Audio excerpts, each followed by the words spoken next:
नमस्कार दोस्तों, मैं ऑलवेज विकास एक बार फिर से आपके सामने हाजिर हूँ। जाहिर है जिस विषय पर मैं काम कर रहा हूँ वो विषय बहुत लोगों को नहीं पसंद आता। जी हाँ, सही कहा आपने, विषय है घरेलू हिंसा। दोस्तों, मैं अपने इस मुहिम को आगे बढ़ाता हूँ और आप सभी का ध्यान एक ऐसी दर्दनाक और विभत्स घटना की ओर ले जाना चाहता हूँ जो कि हाल फिलहाल में न्यूज़ चैनलों पे छाई हुई है, जिसमें आपने देखा होगा या सुना होगा कि जो अब्यूज़र है वो अब्यूज्ड को या पीड़िता को जान से मारकर उसके शव को कई टुकड़ों में बांटकर यहाँ वहाँ डिस्पोज ऑफ करने की कोशिश करता है। आप यकीन नहीं करेंगे ये घटना कितनी भयानक और दुखद है। मेरे पास शब्द नहीं है ये कहने के लिए, पर मैं आमतौर पे समाचारों में इतना गौर नहीं करता इस तरह की घटनाओं पर इस घटना ने मेरा ध्यान काफी कस के खींचा, क्योंकि इसके मूल में जो था वो वही विषय था जिस पे मैं काम कर रहा हूँ। जी हाँ, घरेलू हिंसा।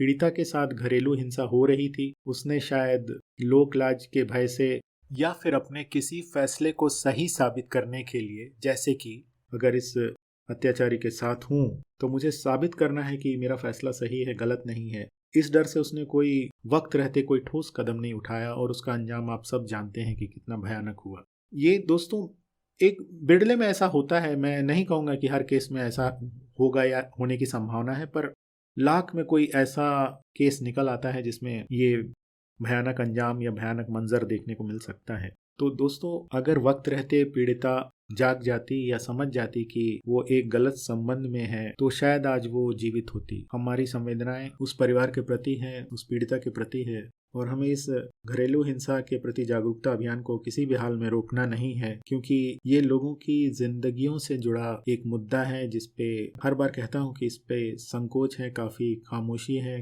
काफी डर है। लोग खुलकर अपनी समस्या को आगे नहीं लाते। और मैंने जैसे दोस्तों से सुना, उन्होंने बताया कि पीड़िता बेसिकली अपने प्यार को बचाने की खातिर सब अन्याय सह रही थी। तो दोस्तों, ये कैसा प्यार है जो आपको पीड़ा पहुंचाता है?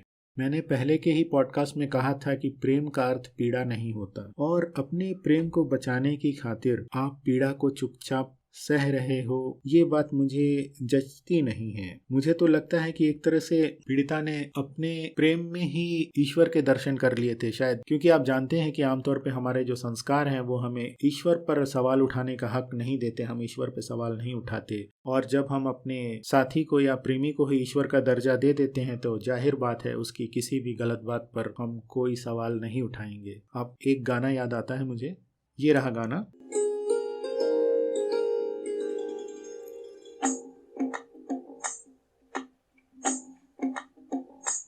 तू ही तो जन्नत मेरी, तू ही मेरा जुनून, तू ही तो मन्नत मेरी, तू ही रूह का सुकून, तू ही अखियों की ठंडक, तू ही दिल की है दस्तक।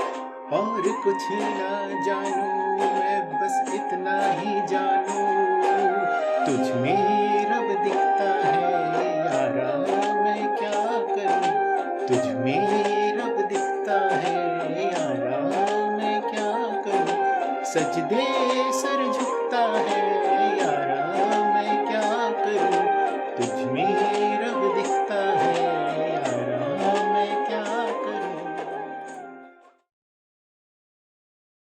ये नहीं होना चाहिए। तो आप जरूर समझ गए हैं दोस्तों कि मैं क्या कहना चाहता हूँ। आपका जीवन कीमती है। जो भी घरेलू हिंसा पीड़ित है उसको समझना होगा कि उसका जीवन बहुत कीमती है, उसे ऐसे जाया ना होने दिया जाए। और मेरे अभियान से लगातार जुड़े रहने के लिए आप सभी का बहुत बहुत शुक्रिया। मैं फिर आपसे दरख्वास्त करूंगा कि मेरे चैनल को या मेरे पॉडकास्ट को शेयर कीजिए, लाइक कीजिए और आगे बढ़ाइए, ताकि जिनको जागरूकता की ज़रूरत है उन तक ये संदेश जरूर पहुंचे कि कहीं देर ना हो जाए।